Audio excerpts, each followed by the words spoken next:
नमस्कार. आज महाराष्ट्राचे ज्येष्ठ जाणते नेते आणि ज्यांच्याशिवाय मागच्या 5 दशकामध्ये महाराष्ट्राचं राजकारण पुढेच जाऊ शकलं नाही किंवा इतिहासालाही ज्यांच्या नावाची नोंद घेतल्याशिवाय पुढे जाता येणार नाहीत, असं ज्येष्ठ नेतृत्व, महाराष्ट्राचंच नाही तर देशाचं नेतृत्व ज्यांनी अनेक पदं भूषित केलेली आहेत. देशाच्या संरक्षण मंत्रीपदापासून ते 4 वेळा महाराष्ट्राच्या मुख्यमंत्रीपदापर्यंत आणि संसदेमध्ये सुद्धा महत्त्वाच्या जबाबदाऱ्या पार पाडल्यात असे शरद पवार साहेब आज जय महाराष्ट्र वाहिनीवर आहेत. पवार साहेब, जय महाराष्ट्र वाहिनीच्या वतीने आपलं मनापासून स्वागत आणि आपल्या अमृत महोत्सवी वर्षानिमित्त मनापासून अभिष्ट चिंतन. राजकारणाकडे येताना कोणत्या व्यक्तिमत्वांचा प्रभाव त्यावेळेला आपल्यापुढे होता, इम्पॅक्ट ज्याला आपण म्हणतो आपल्या व्यक्तिमत्वावर, तो कोणाकोणाचा? दोन. एक तर राष्ट्रीय आणि आंतरराष्ट्रीय पातळीवर जवाहरलाल नेहरू. सुरुवातीला गांधी का नेहरू अशी एक द्विधा मनस्थिती माझ्यासारख्याच्यात असायची आणि गांधींचं थिंकिंग त्यावेळेला अनेक वेळेला आम्हाला थोडंसं आउटडेटेड वाटायचं आणि जवाहरलाल नेहरू हे आधुनिक विचाराचे पुरस्कर्ते, विज्ञानाच्या संबंधी आस्था राखणारे, जागतिक पातळीवर भारताचं एक महत्त्व वाढवण्याच्या संबंधीचा प्रयत्न करणारे. आणि हे जे द्वंद्व होतं गांधी का नेहरू, त्याच्यात मी नेहरू याच विचाराचा सुरुवातीच्या कालखंडामध्ये होतं. ज्यांची भाषणं ऐकावीत असे जे वक्ते होते, मी त्यांच्या विचाराशी सहमत नव्हतो, पण अतिशय उत्तम वक्तव्य ऐकायला म्हणजे अटल बिहारी वाजपेयी. आणि त्याच्यानंतर मराठीमध्ये यशवंतराव चव्हाण. जसं वय वाढत गेलं, अनुभव आला, वाचन वाढलं, त्याच्यानंतर महात्मा गांधीचं महत्त्व कळलं. महात्मा गांधी हे खऱ्या अर्थानं नेहरूंच्यापेक्षा कर्तृत्वाच्या बाबतीत, देशाच्या योगदानाच्या संदर्भात त्याची काही तुलना होऊ शकत नाही. पण गांधी हे समजायला माझ्यासारख्याला वेळ लागला. की हे 60च्या आसपासचं वातावरण आणि 67ला तुमची बारामतीची निवडणूक, या मधल्या काळामध्ये नेमकं काय होतं? मग बारामतीतनं निवडणुकीला उभं राहावं असं एक मला सुचवलं गेलं. बारामती काँग्रेस कमिटीने एक मताने ठराव केला की हा सोडून कोणाला तिकीट द्या, निवडून येणार नाही, आम्हाला चालणार नाही वगैरे वगैरे. तर यशवंतरावजीने जिल्ह्यातल्या लोकांना सहजच विचारलं की निवडणुकीला कसं चिठ्ठी जिल्ह्यात म्हणजे चांगलं आहे, महाराष्ट्रात आपल्या किती जागा येतील यावेळेला. त्यातल्या कोणत्या सिनियर माणसानं सांगितलं किंवा 280 काहीतरी जागा आहेत, आपल्या 250 यायला हरकत नाही.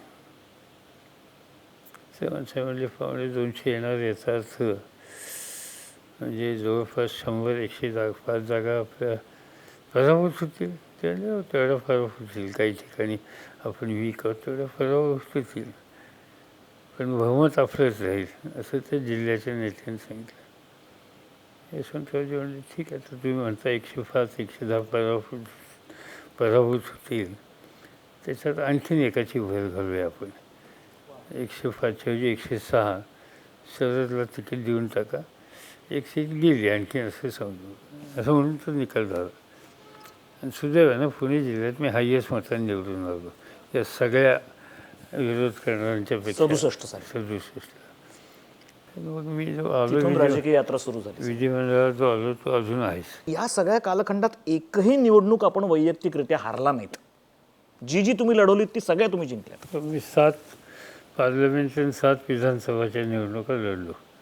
सुदैवानं सगळ्यात मला पहिली निवडणूक फक्त टफ गेली, जी पण 67ची साहजिकच आहे. आणि तरी मतांची संख्या जास्त होती, पण त्यानंतरच्या निवडणुकीत सगळ्या वन साईडेड झाल्या. म्हणजे 70%, 75%, 80% मतं मला. एकदा मध्ये पुन्हा एकदा जरा टफ गेली, पण तरी 50,000 फरकाने मी विधानसभेला निवडून आलो. ती म्हणजे 1977 साली त्या इमर्जन्सी आणि हा जो सगळा एक याबद्दलचं एक देशात वेगळं वातावरण झालं होतं, तेवढी एक निवडणूक मला टफ गेली. नाही तर टफ म्हणजे तरी 50,000च्या फरकाने, म्हणजे महाराष्ट्रात पहिल्या 2-3 लोकांच्याच मताच्या बाबतीत मी होतोच. तर सुदैवाने आणि त्याचं मुख्य कारण मी डेव्हलपमेंटवर लक्ष घातलं जास्त एक, प्रत्येक गावात संच तयार केला 2 आणि निवडणुकीमध्ये एक अजून सुदैवानं चित्र तिथे आहे. त्या मतदारसंघात लोकांना पैसे आणि वाहनं लागत नाहीत. या राज्याचं 4 वेळा आपण मुख्यमंत्रीपद भूषवलं. 4ही वेळची आव्हानं संपूर्ण वेगळी होती. कधी तुम्हाला यायचं होतं, कधी तुम्हाला यायचं नसून तुम्हाला महाराष्ट्रात पाठवलं गेलं आणि तुम्ही अतिशय यशस्वीपणे महाराष्ट्र त्यातनं बाहेर काढून दाखवलात या सगळ्या क्रायसिसमधनं. पण मला असं वाटतं की त्यातलं 78 सालचं तुमचं मुख्यमंत्रीपद म्हणजे एक अशी वेगळी मोठ तुम्हाला बांधायला लागली होती, उजव्या विचारांची, समाजवादी विचारांची. परत तुमच्या काँग्रेसचं तुमचं नेतृत्व आणि काँग्रेस एस, हा भयंकर एक आव्हानात्मक 2 वर्षाचा प्रयोग होता की जे कधी एकत्र येईल असं महाराष्ट्रात कोणाला वाटलं नव्हतं. माझ्या मते माझ्या 4 वर्षाच्या मुख्यमंत्र्यांच्या कालावधीमधला सुलभ कालावधी 78चा होता. म्हणजे अजिबात जसं म्हणजे ठीक आव्हानं होती. कारण त्याचं कसं होतं, त्या अर्जुनासारखी माझी परिस्थिती होती की सगळे समोर विरोधी पक्षनेता प्रतिभाताई, कालपर्यंत म्हणजे आपली वडीलधारी भगिनी वगैरे असं म्हणून वसंतदादा, त्यांच्या मंत्रिमंडळात मी होतो. सगळे यशवंतराव होते, उत्तम मित्र, वडीलधारी पण मित्र. आणि हे सगळे अगदी नाईक साहेबसुद्धा, नाईक साहेबच्या पार्लमेंटला होते पण भयंकर रागावले होते. आणि हे सगळे लोक अत्यंत आक्रमक पद्धतीनं माझ्यावर हल्ले करायचे. त्यामुळं स्वकीयांचा सवन हल्ला हा एक भाग जर त्यातला सोडला तर दुसरी बाजू अशी होती की माझं जे गव्हर्नमेंट होतं ते गव्हर्नमेंट फार समंजस लोकांचं होतं. पण मग हा सगळा खंजीर हा प्रकार नंतर महाराष्ट्रात कित्येक वर्ष का बोलला गेला याच्यात? जेव्हा सरकार बनलं पहिल्या दिवशी आम्ही राजीनामा दिला. मी, सुशीलकुमार शिंदे, दत्ता मेघे आणि सुंदरराव सोळंके चौघांनी राजीनामा दिला. बजेट सेशन चालू होतं आणि रामराव अधिक आणि आणखीन काही. तर तिरफुडे दादा संयमी आणि तिरफुडे अत्यंत, त्यांची भाषाही गमतीचीच असायची. फार ते बेछूटपणानं बोलायचे. त्यामुळे एक अतिशय कटुता आमच्यात झालेली होती. आणि ते यशवंतरावजींना सुद्धा ते आवडत नव्हतं. तेव्हा यशवंतरावजींनी त्याबद्दलची तीव्र नाराजी व्यक्त केली होती. आणि त्याच वेळेला महाराष्ट्र टाईम्सचं संपादकत्व गोविंद तवळकर यांच्याकडे होतं. आणि गोविंद तवळकरांचं चव्हाण साहेबांचे फार घनिष्ठ संबंध होते. साधारणतः गोविंदरावनी महाराष्ट्राच्या किंवा काँग्रेसच्या विचारावर एखादं आर्टिकल लिहिलं तर ती यशवंतरावांची लाईन आहे असं एक त्यावेळेस समज होता. त्या गोविंदरावने एक लेख लिहिला की जे वसंतदादा तिरफुडे यांचं जे संयुक्त सरकार होतं त्याबद्दल. त्या लेखाचं टायटल होतं की हे राज्य जावे ही श्रींची इच्छा, असं एक आर्टिकल लिहिलं होतं त्यावेळेला. आणि ते अत्यंत विरोधी तिरफुडे वगैरे यांच्यात. आणि महाराष्ट्रातल्या काँग्रेसजनांच्या मनात कल्पना ही भूमिका आली की चव्हाणसाहेबांची लाईन आहे. आणि चव्हाणसाहेबांची लाईन आहे म्हणजे मग ती चर्चा सुरू झाली. त्यातनं मग ते सरकार, दादाही इतक्या टोकाला गेले ते एक दिवशी दादा म्हणले गेलं सरकार, म्हणजे ते गेलं म्हणले, पण आता ह्यांच्यावर काम करायचं नाही, इतके दादा चिडून गेले ते. मग दिल्लीमध्ये बसून चर्चा झाली. त्याच्यात चव्हाणसाहेबांनी सरकार घालवा असं सांगितलं नाही, पण आबासाहेब कुलकर्णी, अण्णासाहेब शिंदे वगैरे सगळी ज्येष्ठ मंडळी, किसनवीर ही सगळी बसून, मी होतो त्यावेळेला त्यांच्यावर चव्हाणसाहेबांच्या घरी, की हे ठीक चाललेलं नाही, हे आपल्याला नको. मूकसंमतीसारखं त्यांची, यशवंतरावजींनी घालवा असं सांगितलं नव्हतं, पण सगळ्यांची त्यांच्या घरी झालेल्या चर्चेत नाराजी होती. नाही, सगळ्यांची संमती झाली की सरकार घालवायचं. तर ते नाही म्हणले नाहीत, हाच त्यातला भाव होता. तिकडं काँग्रेसमध्ये गडबड झाली दिल्लीमध्ये. ते सगळे चव्हाणसाहेबांच्याकडे गेले, म्हणजे हे सरकार होता का नाही. चव्हाणसाहेबांनी मला फोन केला की आपल्याला सरकार बनवायचं नाही. आम्ही ते राजीनामे देऊन बसलो. गव्हर्नरचं पत्र हातात ते शपथ घ्यायला यावं. चव्हाण साहेब माझ्या दृष्टीने फायनल होते, त्यामुळे मी म्हटलं ठीक आहे, माझी काही हरकत नाही. ते किसनजी शेजारी होते, म्हणजे कोणाचा फोन आहे? म्हणजे चव्हाण साहेबांचा. काय म्हणतात? ते म्हणतात सरकार बनवू नका. माझ्या हातातून फोन हिसकून घेतला. तर त्या दोघांची फार जवळीक होती. दोघंही स्वातंत्र्याच्या चळवळीत एकच होते. आणि ते चव्हाण साहेबांना आम्ही सगळे साहेब म्हणायचो. ते एकटेच यशवंतराव असं म्हणणारे महाराष्ट्रातले. यशवंतराव, आता दोर कापलेत, या पोरांचं आयुष्याचं वाटोळं करू नका. त्यांनी आता हा निर्णय घेतला आहे, आमच्या सगळ्यांच्या पाठिंब्यामुळे घेतला आहे. आता राजीनामे दिलेत, गव्हर्नरचं पत्र आलेलं आहे. आता जी मुलं मागं पडली ही आयुष्यात नव्हती. तुम्हाला मला त्यांचं राजकीय आयुष्य उद्ध्वस्त करायचा अधिकार नाही. आणि पुन्हा फोन करू नका म्हणून फोन आलेला. आणि आम्हाला सांगितलं शपथ घ्यायची. ती त्यातनं आम्ही ती शपथ घेतली आणि ते सरकार बनलं. ते सरकार चालवायला अतिशय सोपं होतं. त्याचं मुख्य कारण त्यावेळेला ही गव्हर्मेंट चालवण्याच्यासाठी एक जी कमिटी होती सरकारच्या बाहेरची, त्याचे प्रमुख एस एम जोशी होते. आणि अण्णांची भूमिका अत्यंत सामंजस्याची आणि आम्हा लोकांना प्रचंड मदत करायची. आणि त्यामुळं एस एमची काही व्यक्तिगत अपेक्षाच असायची नाही. त्यांनी सबन नंतरचं जे एक्सपान्शन झालं त्याच्यात त्यांनी मला फक्त एक नाव सांगितलं, यांना मंत्री करा, आणि ते म्हणजे शंकरराव चव्हाण. तर मी म्हटलं शंकररावांच्या मंत्रिमंडळात मी मंत्री होतो, त्यांना माझ्या मंत्रिमंडळात कसे नाही व्हायचे? नाही म्हणजे करा. मग मी त्यांना फायनान्स म्हणून त्यांना देऊन घेतलं. त्याच काळामध्ये शिवसेना ही मराठवाड्यात पाळमुळं रोवायला सक्षम होत गेली. मराठवाड्याच्या ज्या वेळेला आम्ही काँग्रेस एस सोडली आणि काँग्रेसमध्ये मर्ज झालो, त्याच्यानंतर शिवसेना वाढली. कारण मला आठवत आहे की त्यावेळेस राजीव गांधींच्यावर काम करायचं आम्ही लोकांनी ठरवलं. त्यावेळेला राजीव गांधींचे सगळे राजकीय सल्लागार अरुण नेहरू होते. आणि राजीव गांधींनी अरुण नेहरूंनी सांगितलं माझ्याबरोबर बसा आणि हे मॉडेल हिची सगळी फायनल करा. तर मी बसल्याच्यानंतर अरुणने मला सांगितलं की मी तुला सांगतो, म्हणजे तुझा हा निर्णय मला अजिबात पसंत नाही, अजिबात पसंत नाही. आणि मी जर निर्णय घेणार असतो तर म्हणजे राजू निर्णय घेणार आहे, त्यांनी घेतला म्हणून मला ॲक्सेप्ट करावं लागतं. मी हा निर्णय घेतलाच नसता. मला का असं वाटतं तुम्हाला? त्यामुळे तू हा ज्या दिवशी निर्णय घेशील त्या दिवशी मराठवाड्यातली तरुण पिढी तुझ्याबरोबर आहे. ती प्रस्थापितांच्या विरुद्ध लढण्याच्यासाठी तुझ्याबरोबर आहे. त्या प्रस्थापितांच्या बरोबर तू जातो म्हटल्यानंतर तुला सोडतील आणि ते शिवसेनेत जातील आणि त्याच्यातून शिवसेना मराठवाड्यात वाढेल. आणि म्हणून मला हे राजकीयदृष्ट्या योग्य वाटत नाही, हे त्यांनी सांगितलं होतं. आणि ते घडलं. हे खरं, मी माझ्या पुस्तकात त्याचा उल्लेख केला आहे. हे घडलं, ही गोष्ट खरी आहे. पण 87ला तुम्ही पुन्हा काँग्रेसमध्ये मर्ज होण्याचा निर्णय घेतलात. आज साधारण 25 ते 27 वर्षानंतर असं वाटतं की तो निर्णय काहीसा चुकला म्हणून? नाही, ते खरं नाही. कारण असं आहे की टू बी फ्रँक, माझी स्वतःची किंवा अनेकांची राजकीय जी काही वाढ झाली ती काँग्रेसच्या होती.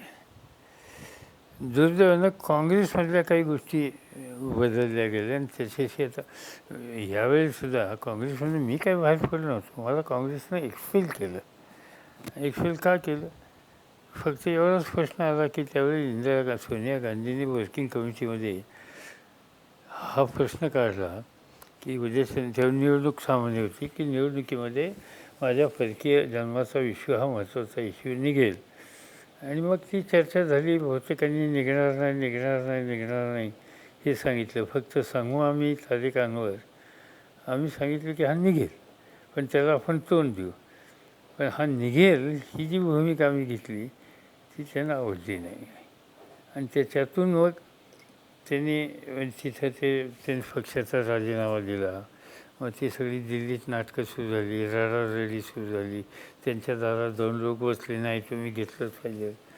मग त्याच्यातून आम्हाला पक्षातनं एक्सपेल करा ही मला वाटतं मागणी. तुम्ही त्यावेळेस पुण्यात होता आणि मी त्या क्षणाचा साक्षीदार होतो, कारण दूरदर्शन करता मी पहिली रिॲक्शन तुमची त्यावेळेस तिथे पुण्यात मला माहिती नव्हतं. विमानातनं उतरल्यावर मला विमानतळावर सांगितलं प्रेसने 3 प्रसंग हे स्पेसिफिक असे ठसठशीत जाणवतात की ज्या वेळेला नरसिंहराव ज्या वेळेला पंतप्रधान झाले त्यावेळेला आपलं नाव पंतप्रधान पदाकरता संपूर्ण राज्यातच नाही देशात त्याची चर्चा होती. दुसऱ्या वेळेला सीताराम केसरींना ज्या वेळेला आपण पक्षांतर्गत निवडणुकांमध्ये आव्हान दिलं त्यावेळेला, आणि तिसऱ्या वेळेला आपण सोनिया गांधींच्या विदेशी असण्याचा मुद्दा निघू शकतो हे आपण पार्टीमध्ये ओपनली सांगितलं त्यावेळेला.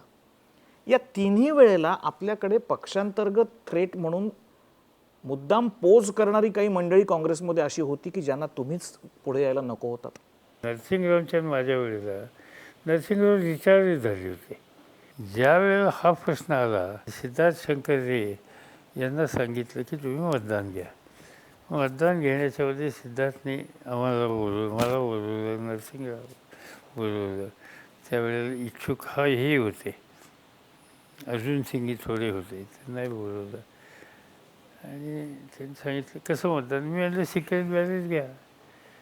तेव्हा सिक्रेट बॅलेटने पक्ष दुभांगेल आणि आता हे आपण सहन करू शकत नाही.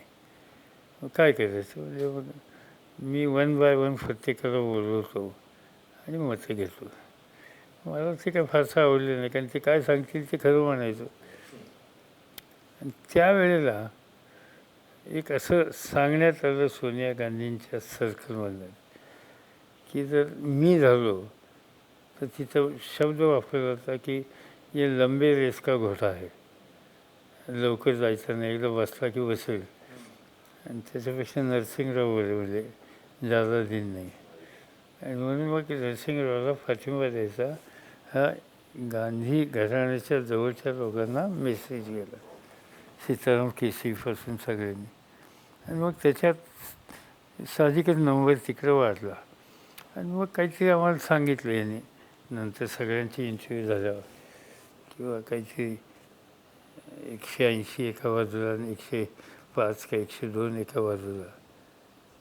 त्याला काही तेवढा अर्थ नव्हता. पण शेवटी एकदा मला म्हणायचा मला नैतिक अधिकार नव्हता, कारण त्यांना अधिकार द्यायच्या गोष्टीला मी पाठिंबा दिला होता. त्यामुळे त्यांचा निर्णय आम्ही सगळ्यांनी ॲक्सेप्ट करायचं मान्य केलं. त्यावेळेला ती भूमिका झाली.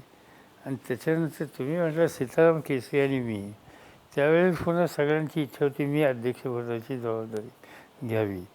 पण पुन्हा 10 जनपदवरनं सूचना आली की केसरींना करा. आणि त्याच्यात हेतू हाच होता की मी कदाचित जर झालो तर नियंत्रण पूर्ण संघटनेचं यांच्या हातात जाईल असं असावं. आणि त्यामुळे साहजिकच बहुसंख्यांनी, कारण त्यावेळी मी होतो, माझ्यावर राजेश पायलटसुद्धा रेसमध्ये होते. राजेश पायलट 3 नंबरला गेले, मतदान झालं. 1 नंबरची मतं केसरींना पडली, 2 मला आणि 3 यांना.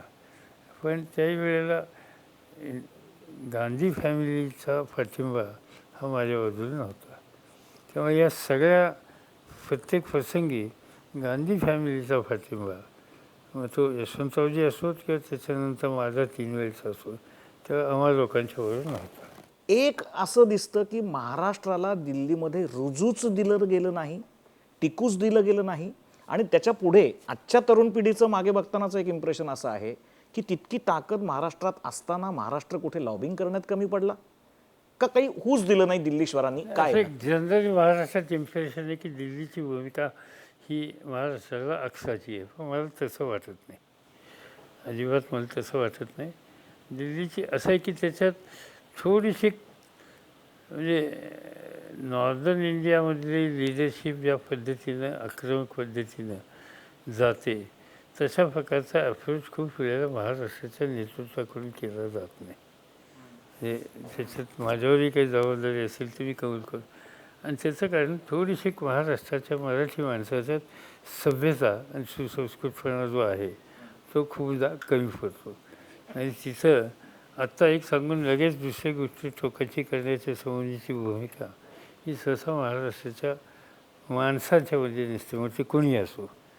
आणि त्यामुळं मी त्याचा दोष त्यांना देतो असं नाही, आपणही त्या बाबतीत तितक्या आक्रमकपणानं किंवा हे जे राजनैतिक गमती करायचे असतात त्या सगळ्या करण्याच्यामध्ये आपली मानसिक तयारी नसते. तुम्हाला अनेक टेन्शन्समधून ही सगळी नेतृत्वाची धुरा व्हायला लागली. आणि सगळ्यात मोठा त्यातला भाग होता तो तुमच्यावर होणाऱ्या वेगवेगळ्या पद्धतीच्या टीकांचा. इतके आरोप आणि भडीमार मला वाटतं महाराष्ट्रातल्या कुठल्याही नेतृत्वावर झाले नसतील. तर हे काय आहे तुमच्यामध्ये आतमध्ये की तुम्ही या सगळ्यामध्ये टिकून तो उभे राहिलातच, कोणाला त्यातला आरोपही सिद्ध करता आला नाही एकही? असं आहे की त्याच्यात मुख्य असं आहे की आरोप केले जातात, त्याच्यात सत्यताच नाही याची खात्री असली तर त्याची चिंता वाटत नाही. काही वेळा आपण निर्णय घेतो, तर निर्णय घेताना मला माहिती आहे की हा निर्णय आपल्या चौकटीमध्ये नाही, पण घ्यायचा का नाही. गोपीनाथ मुंडे तुमच्यावर तुटून पडायचे, अनेक आरोप केले. गोरा खैरनारांनी ट्रकभर आरोपाचे आरोप केले, एकही त्यातला कागद, ट्रक तर सोडाच पण कागदही दाखवले नाहीत. अण्णा हजारेंनी तुमच्याविषयी तुमच्या मंत्रिमंडळातल्या लोकांच्या विषयी आरोप करून त्यांनी उपोषणं केली, आणखीन तुमच्याकडे निवेदनं दिली. या सगळ्या गोष्टींकडे तुम्ही कशा पद्धतीने बघता? कारण याच्यामध्ये असं आहे की त्याच्यामध्ये सत्यच नसते. ते खैरनार जे म्हणत होते ठगवर पुरावे देतो किंवा आणखीन काय काय जे सांगत होते त्याच्यात सत्यच नाही. तर चिंता कशाची करायची? ठीक आहे, काही वेळेस त्रास होतो, विशेषतः कुटुंबातल्या लोकांना त्रास होतो. की आता माझी मुलगी शाळेत नाही यायची त्यावेळेला, ती म्हणायची बाबा लोक मला असा प्रश्न विचारतात. ती अस्वस्थता तिच्यात म्हणजे ते व्हायचं, म्हणजे असं काही तर होतं नाही असं नाही.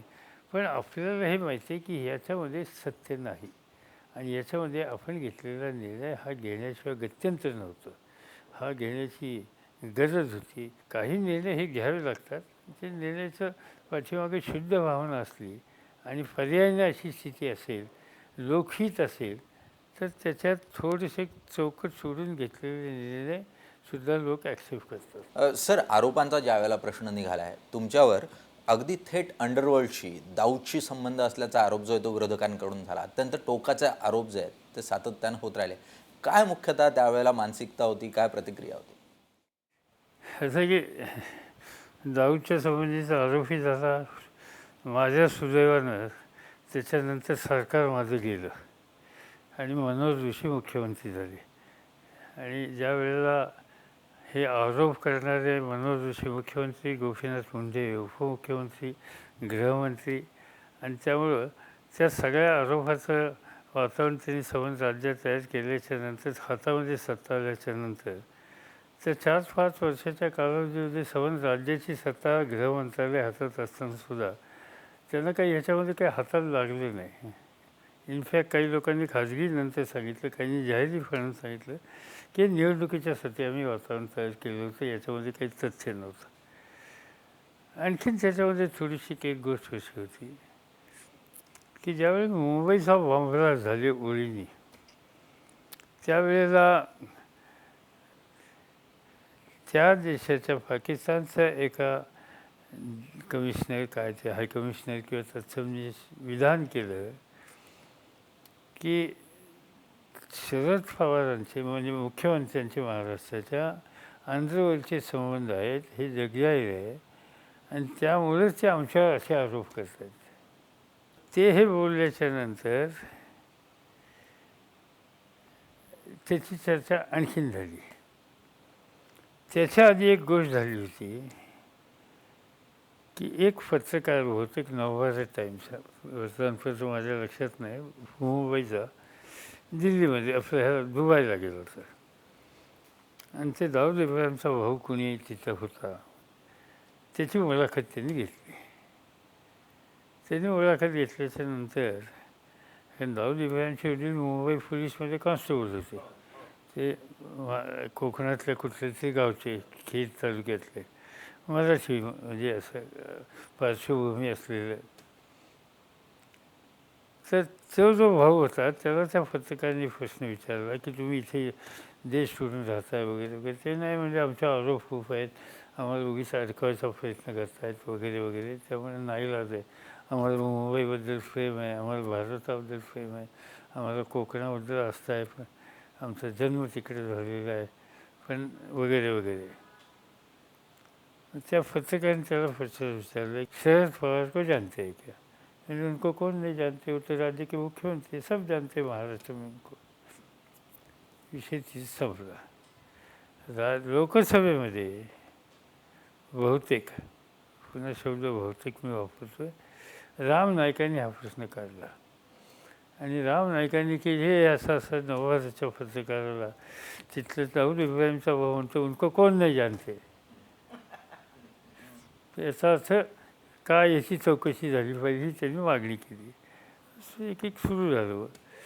असं आहे की उद्या कोण नाही जाणते म्हणणं ते एखाद्या गुन्हेगार आता हा कोण आहे आता इथं परवा पकडून आणलं तो राजन. आता राजन त्याचं नावावरनं तो मराठी दिसतो. त्याला उद्याच्याला महाराष्ट्रातल्या 4 महत्त्वाच्या लोकांची नावं विचारली तर तो एखादं म्हणू शकतो ना. कोण नाही म्हणते ते आम्ही ऐकलं नाव. याचा अर्थ काही संबंध आहे असं नाही. पण त्याच्यातून त्याच वेळेला नंतर निवडणुकीचं वातावरण होतं. त्याच वेळेला एनरॉनसारखं एक कॉन्ट्रॉवर्सी झाली. त्याच वेळेला ही एक कॉन्ट्रॉवर्सी आणि त्यामुळे सवन निवडणुकीचा थ्रस्ट मग गोपीनाथ मुंडे असतील, मनोज जोशी असतील, त्यांचे सगळे सहकारी असतील, त्यांनी दाऊद हा केला. मला माहीत होतं 100% ही असत्य गोष्ट आहे. आज ना उद्या या सगळ्या गोष्टी पुढे नंतर येतील आणि हे खऱ्याने ठरतील. आता कोणी म्हणत नाही. आता दिल्लीचंही राज्य त्यांच्या हातात आहे, राज्याचंही सत्य त्यांच्या हातात आहे. मग आता का नाही कुणी त्याच्यात जर काही सत्य असेल तर तात्पर्य हे निवडणुकीच्या काळामध्ये आणि राजकारणामध्ये एकमेकाच्या विरुद्ध बदनाम करण्याच्यासाठी अशा प्रकारच्या गोष्टी केल्या जातात. त्याचा हा नमुना आहे आणि ह्याच्यात तसोवर सुद्धा सत्य नाही म्हणून मी कधी याबद्दलचं चिंताग्रस्त कधी झालो नाही. एक प्रश्न सर्वसामान्यांच्या मनात येतो, NCP स्वतःचं अस्तित्व स्वतंत्र कायम राखेल का पुढे? 100% राखेल, त्याच्याबद्दल वाद नाही. NCP हा स्वतंत्र अस्तित्व ठेवूनच पुढे जाणारा पक्ष आहे. तो आता कुठल्या पक्षात सामील होईल मत होईल वगैरे नाही अशी स्थिती नाही. NCP अन्य पक्षांच्याबरोबर जिथे कार्यक्रम आणि विचारात याच्यात सामंजस्य होईल अशांच्या बरोबर एकत्रित काम करण्याच्यासाठी तयार राहील. कारण मी मगाशी सांगत असताना हा कोऑलिशनच्या पॉलिटिक्सचा जमाना आहे आणि त्या काळामध्ये समविचारी लोकांनी कधी एकत्र यावं आणि त्याची आवश्यकता असली तर त्याच्यामध्ये काही चुकीचं असं मला वाटत नाही. आणि NCP तो पर्याय हा पूर्ण सोडून देत नाही.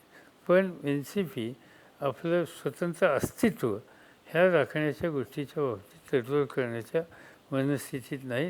आणि मला आनंद आहे की माझ्याहीपेक्षा ही जी नवीन पिढी जी येते तालुका आणि डिस्ट्रिक्ट लेवलला ती या प्रश्नाच्या बाबतीत या भूमिकेच्या बाबतीत अत्यंत स्पष्ट आहेत, क्लिअर आहेत. जय महाराष्ट्रशी बोलताना आपण एवढा वेळ आम्हाला आज दिलात आणि आपल्या आयुष्याच्या सगळ्या महत्त्वाच्या घटनांवर भाष्य केलं. जय महाराष्ट्राच्या वतीने मी आपल्याला अभिष्ट चिंतन करतो आपल्या अमृत महोत्सवानिमित्त आणि इथेच थांबतो. नमस्कार, धन्यवाद. आभारी. या जपानचा फोटो याच्यात असेल बहुतेक. म्हणजे मी जे तुम्हाला म्हणलं की जे आम्हाला पाठवलं बाहेर बाईंनी आणि वेगवेगळ्या लोकांना आहे का नाही कोणाचं. हा जपानचा प्राईम मिनिस्टर नारायण दत्त तिवारी. मी